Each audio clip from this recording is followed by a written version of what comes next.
General Hospital spoilers reveal that Isaiah had always prided himself on being a man of quiet perception, someone who could step into a room and feel its undercurrents before a single word was spoken. He believed in the weight of body language, in the subtle truth of an averted gaze, in the way a half-smile could conceal as much as it revealed. And lately, every instinct in him had been telling him that something was off with Curtis Ashford. What began as a fleeting sense of unease had started to form into something sharper, more defined, as if the outline of a secret was emerging from shadow. It was during one of his early morning runs through the quieter streets of Port Charles that he first saw it, Curtis and Jordan together. There was nothing overt in their actions, nothing that would have caught the attention of anyone casually passing by. They weren't embracing, weren't holding hands, yet there was a stillness between them, an unspoken connection in the way they stood too close, the way Curtis's shoulders seemed to ease in her presence, the way Jordan's eyes lingered on his face for a moment too long. Isaiah had kept moving, but the image burned into his thoughts. At first, he tried to shake it off, telling himself he was imagining things, that he had no business making assumptions about other people's lives. But the more he told himself to let it go, the more it rooted itself into his consciousness.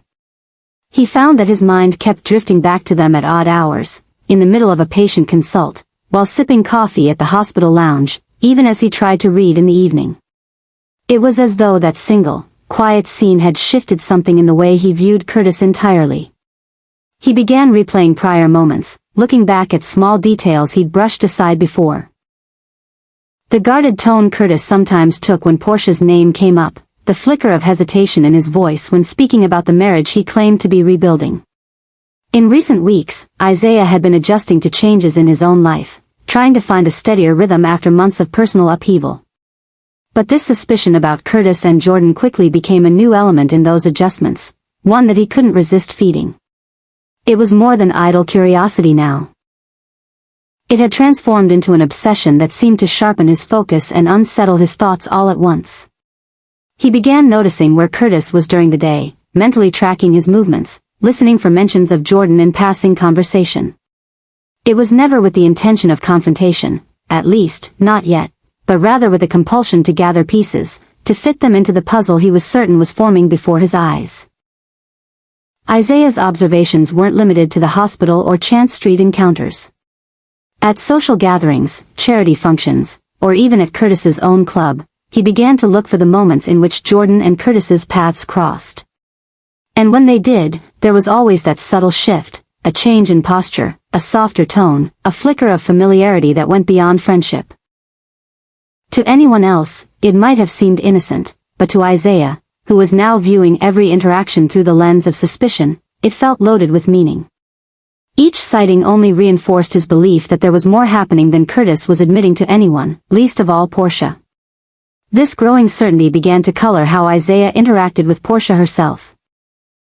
In casual conversations with her, he found himself paying close attention to her mood, to whether there was strain in her smile or tension in her voice. He began to notice moments when she seemed distracted, when her gaze would drift off as though weighed down by thoughts she wasn't sharing. There were hints of worry there, perhaps even suspicion of her own, but if Portia knew or suspected anything about Curtis and Jordan, she wasn't showing it openly.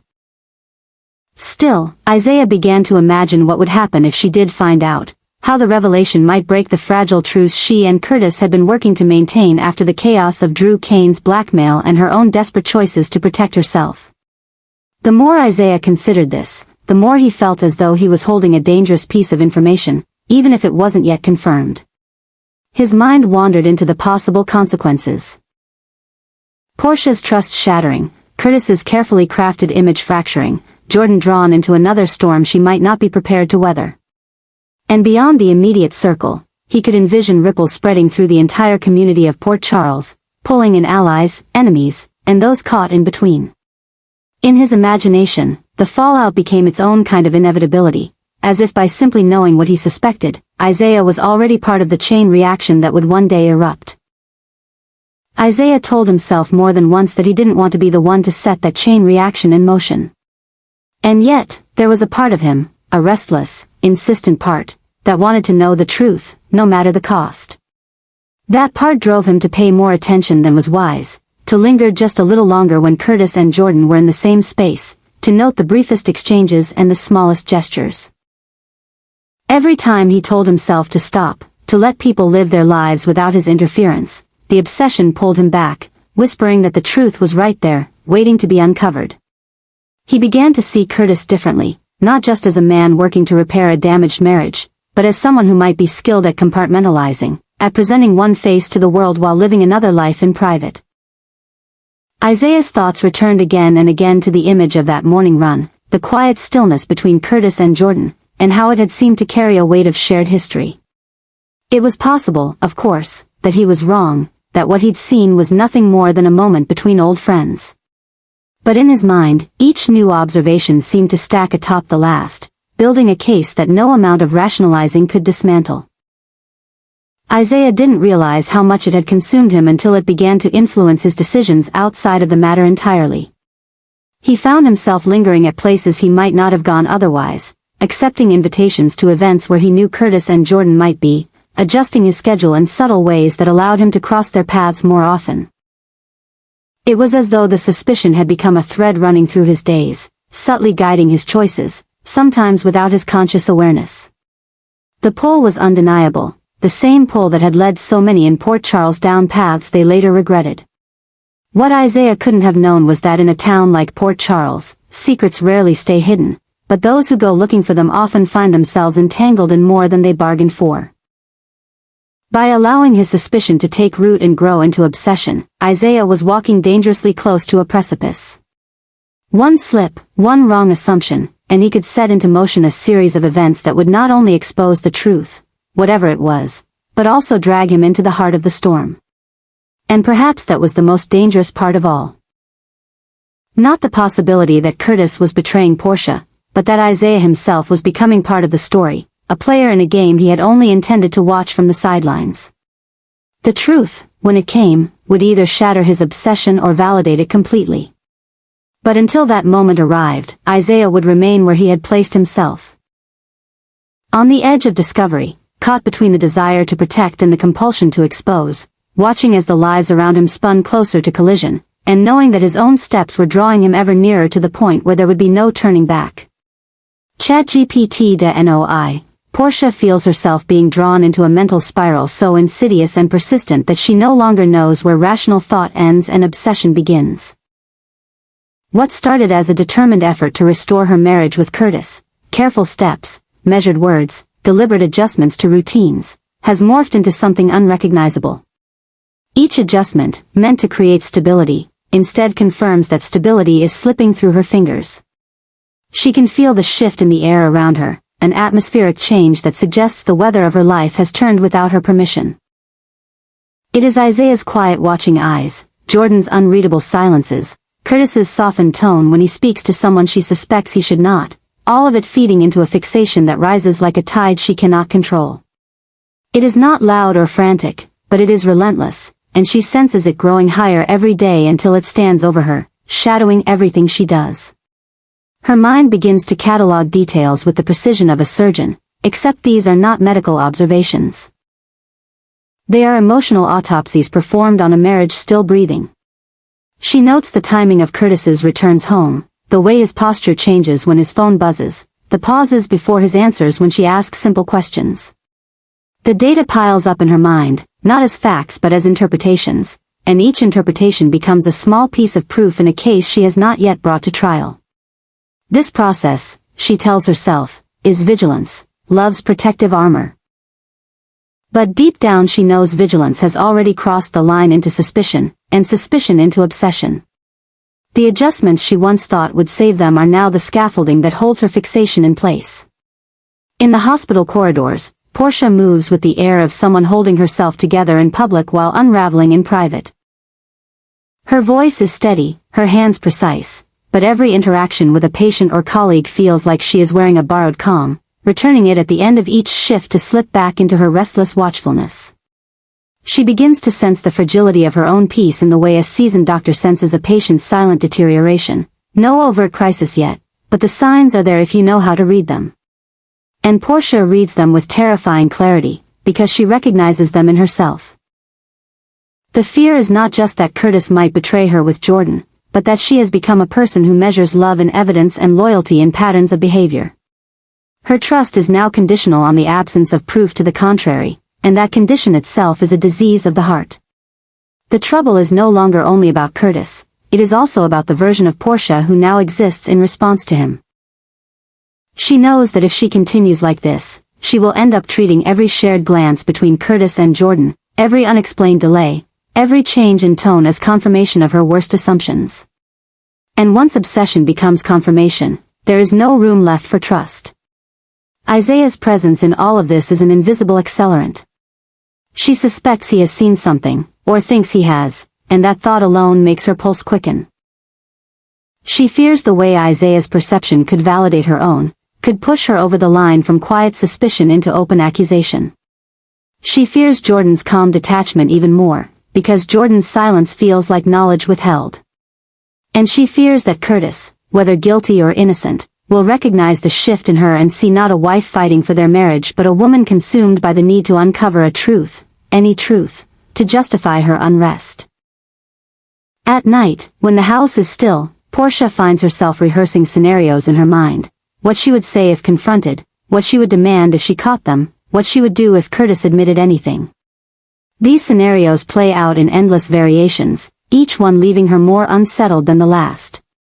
It is a quiet kind of madness, one that doesn't scream but hums constantly in the background, eroding her capacity for peace.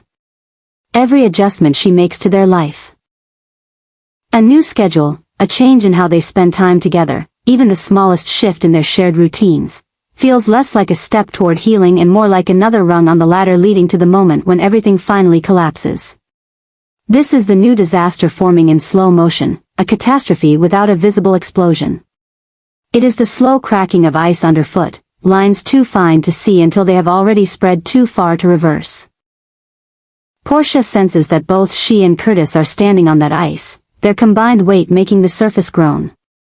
She knows that one wrong move, a misplaced word, a glance too long, a confession drawn out of someone at the wrong moment, could send them plunging into the cold water beneath.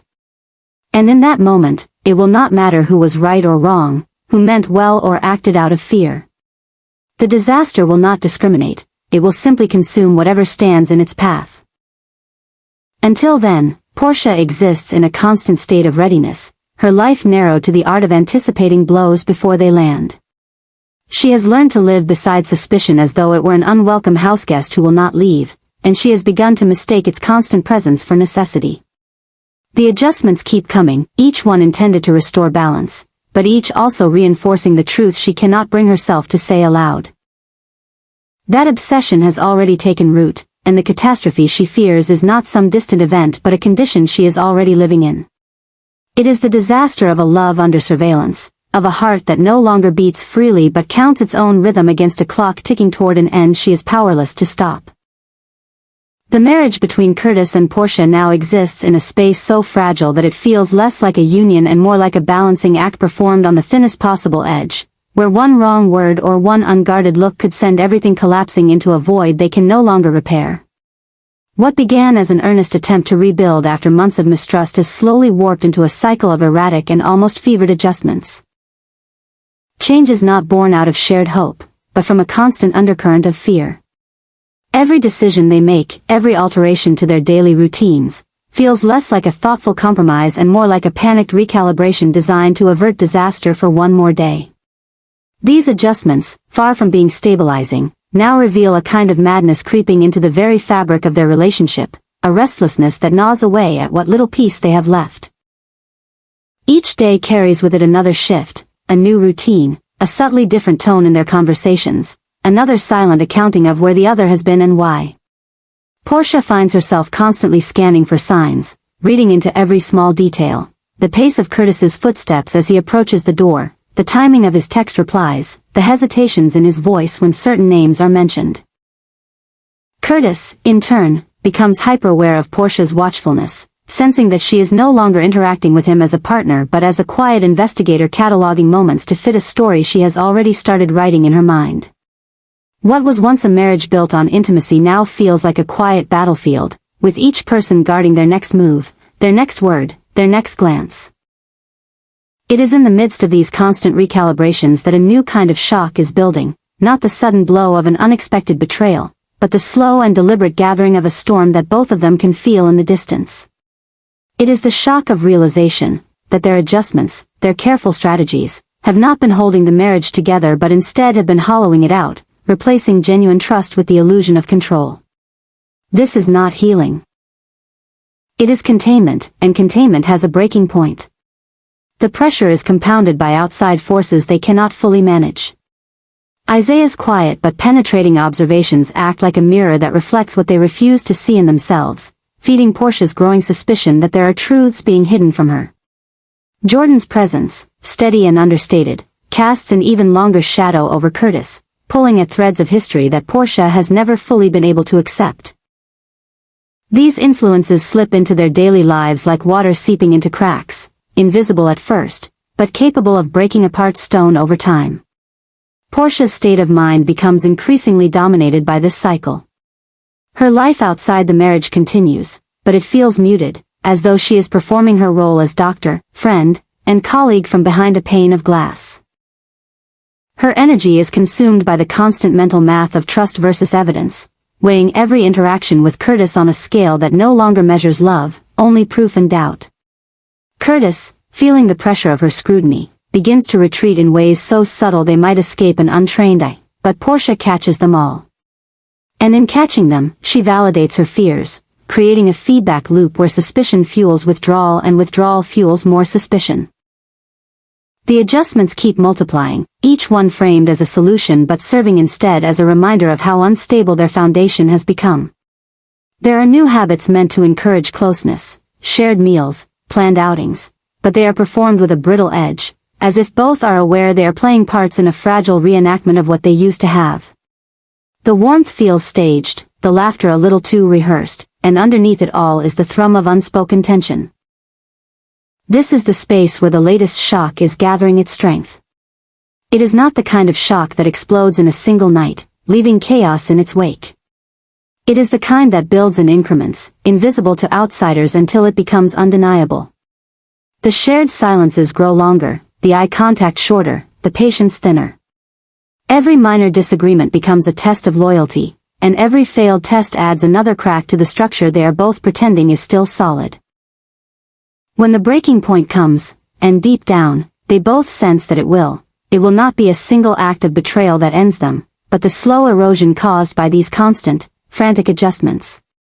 It will be the understanding that the very actions they took to save their marriage were, in fact, the actions that dismantled it piece by piece. This is the real shock looming over them, a truth neither has said aloud but both can feel with every passing day. That their love has been replaced by an elaborate system of monitoring, managing, and mistrusting, and that no amount of adjustment can rebuild something that has already been hollowed out from the inside. In that moment, when the structure finally gives way, the catastrophe will not simply be the end of a marriage. It will be the crushing realization that they have been living inside the disaster for far longer than they ever admitted, and that all the while, the shock they feared was not coming in the future at all, but was already here, surrounding them, shaping them, and quietly breaking them apart.